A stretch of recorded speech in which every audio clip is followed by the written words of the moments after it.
Olá, meus amados, paz seja convosco, sejam muito bem-vindos a mais um Minutos com Deus. Eu sou o pastor Lair, quero deixar para você nessa sexta-feira mais uma palavra de fé e esperança para o seu coração, mais um devocional que está lá em Gênesis capítulo 7, versículo 16, que diz: os que entraram eram macho e fêmea de toda a carne, como Deus lhe ordenara, e o Senhor fechou a porta após ele. Amém? Veja, o texto é simples. Noé entrou, os animais entraram, a família entrou, e então Deus fechou a porta. Perceba, não foi Noé quem fechou, e isso muda tudo. Se Noé fechasse, alguém poderia culpar Noé, mas o texto diz que foi o Senhor.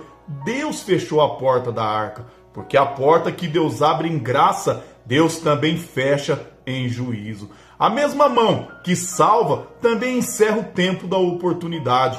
Veja, a geração de Noé não morreu por falta de aviso, morreu por desprezar a paciência de Deus. E esse é o perigo, confundir a demora do juízo com a ausência de juízo. Deus não estava indiferente, Deus estava sendo paciente.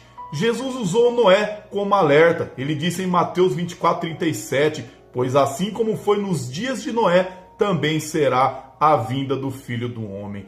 Veja, eles comiam, bebiam, casavam e viviam normalmente. Mas o problema não era a rotina, era viver a rotina sem arrependimento.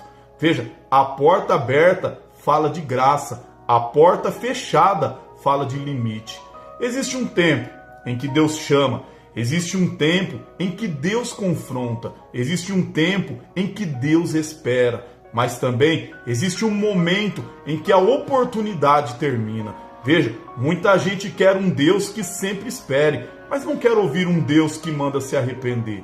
Quer graça sem santidade, perdão sem rendição e salvação sem cruz. Só que a arca não era um convite para admirar, era um chamado para entrar. A arca aponta para Cristo. Noé não foi salvo porque era forte, foi salvo porque estava dentro da arca. Assim também, ninguém é salvo por parecer religioso. Ninguém é salvo por conhecer histórias bíblicas. A salvação está em estar em Cristo, viver em Cristo. Veja, o maior perigo não é estar longe da porta, é estar perto e não entrar. É ouvir sermões, ver sinais, conhecer versículos, sentir convicção e ainda assim